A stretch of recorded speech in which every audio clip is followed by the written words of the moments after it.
When it comes to managing IT assets, automation is the name of the game. Automation can help us cut through complexity and chaos. Let me show you how.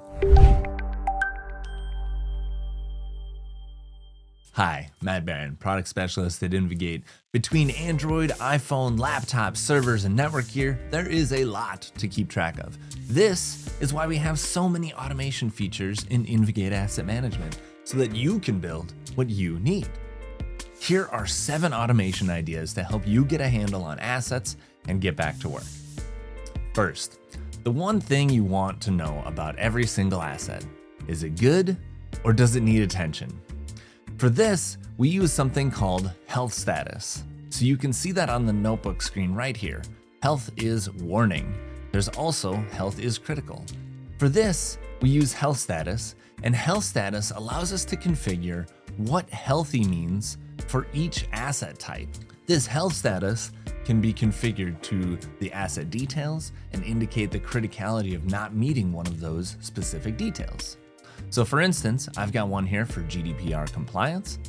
And what I'm doing is any machine that is tagged with GDPR, we're setting, if the encryption is deactivated, we're setting their health to critical, or if the firewall is deactivated, we're setting the health to critical. So just a very simple way to say what healthy is, and then be able to alert on that.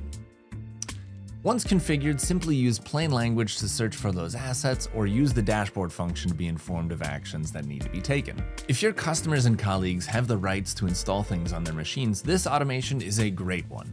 Anytime that a software title is installed, you can tag that asset or receive an email as needing action. For this, I use the automations feature, and in here, I've got an automation called Unapproved software. If we look at that automation, it runs anytime that an asset is updated. It's looking for these names in any of the application titles, so Steam, Libra, and Torrent. I think this one's to detect LibreOffice. And then if it finds one of those things, it's gonna send an email to the administrator, and it's gonna give them the CI name and the CI owner so that they know who to contact and what software to pull off. This will prompt desktop support to uninstall the software in question. This is great for freeware that requires an enterprise license or for applications that might distract colleagues or exfiltrate data from your systems. Beyond detecting unapproved software, you may want to manage approved software as well. For instance, you might need to buy a license or reclaim a license for software that you've already purchased. For this, you can view our software compliance dashboard, which automates a lot of the manual work, a lot of the number crunching to see where you could pick up some licenses. For this, I'll go under contracts and then click on software compliance. And here it quickly shows me I've got 8 users of Photoshop that have low usage, 31 on Teams, 25 on Zoom. We could actually save around $7,000 if we reclaim some of those licenses. I can also see that I still have licenses available for these, so just a quick and easy way to tell what you've got and what you don't have. After you order new hardware, your warehouse team or front desk will receive it, and your asset team will probably add it to inventory right away by scanning the serial number and entering it manually, or importing a spreadsheet, or getting the agent installed on the device. Whatever, it's hitting our system. Once that new device is created on our system, we can use automations to set the status of the device because we know that the next step is to store the laptop in our staging area. For this, I use automations, and I've got a new machine setup automation here. This simply says that anytime an asset is created, it's a computer and it's from Apple, Dell, or Lenovo, that we're updating the asset status to in stock. We're updating the owner to admin, that's what we use for our team here, and then update location as HQ in our HQ location. You can also create a ticket automatically for the device so that the work and effort can be tracked and reported.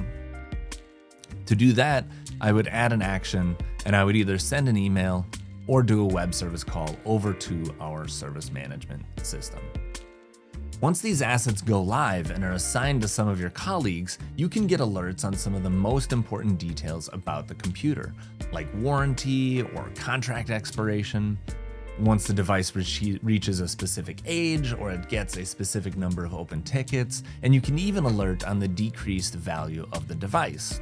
Now for all of those situations, I would use automations. So here's one that I've got for end of life alerts. It's gonna send 30 days prior to an end of life status being reached. It's gonna give us a warning. Another one that I mentioned was being able to see the specific number of tickets or the contract expiration.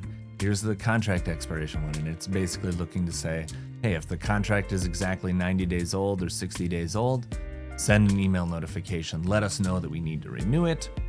We can also create one for warranty expiration, so I can do that really quickly.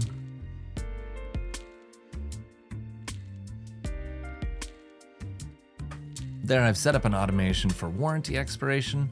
This one runs on a scheduler, which is kind of cool. It runs every day at midnight, and it's gonna basically tell us anytime that a warranty expiration is exactly 30 days out, it's gonna send an email out to our team to take action. Now, there's a lot of details in here, so let me go through each one. First, your warranties can be imported from Dell and Lenovo directly, which is very handy because otherwise you're entering it manually. Secondly, device age can be reported on based on several factors. In one case here, I've got a 30 days to end of life, and this one I've got a custom field set up. So it's a custom end of life date field. Or you can do like this one has, this 5-year expiration, which is based off of the acquisition date. So this is telling us, hey, if the acquisition date is 1,095 days ago and the asset is a computer, send an email, we need to get this thing refreshed. And this automation is where you can set up a lot of thresholds to email alert on, like open requests, residual value. Now, it's not often that we get duplicated assets in an organization, but in the case of duplicates, you can be alerted so you can take action, or you can set up the settings to automatically manage it yourself. Duplicate assets detection can be set in the general settings. Here you can say specifically, do it basically, so it's only going to compare the serial number, or you can do serial number, manufacturer, and model. And then you get to decide how you want it to merge, whether it's automatically, or if you're going to trigger a conflict and then see it yourself. You can see those really quickly in the assets view. Any of these red ones have a conflict. You can also see it on the discovery tab when you're doing discovery to see things that have duplicates as well. This really helps ensure that your asset data is clean and clear so that reused machines don't accidentally get misidentified, because sometimes you've got stuff leaving your asset management registry and coming back in when someone else uses it, but your process may vary. Finally, you can set the location of an asset based on the IP range that it is in. This is a pretty specific use case, but if you know which subnets are in which buildings, you can set up automation to assign the location based on the IP range. Pretty cool. This is under settings as well. I've got it set up under automations here, and here I've got the assign location based on the IP address automation. This is basically giving us an IP range to say if it's in this subnet range, so if it's in this subnet range, then and the source is from our Texas discovery, then it's going to update the location to Texas. So this could be set up for any number of subnet ranges, but then set the location based on the IP address. Very cool. Finally, you can also assign the location of the device based on the location of the individual it is assigned to. This is great for teams with multiple locations and just saves a few seconds when the agent is setting up the machine, but it does make sure that the accurate data is in there, clean and clear. Now for this, I will use automations again, and for this I've created an automation called Assign Asset to Owner's Location, where we basically are saying anytime that the owner gets updated on an asset, we're gonna update the location to the owner's location, and that kind of looks like this. Update the location to assign the owner's location. We have a special field there just for that. These are just some examples of how InvGate Asset Management helps to make managing IT assets easier with automation and bulletproof data. I hope you enjoyed this video, and I hope to see you again soon.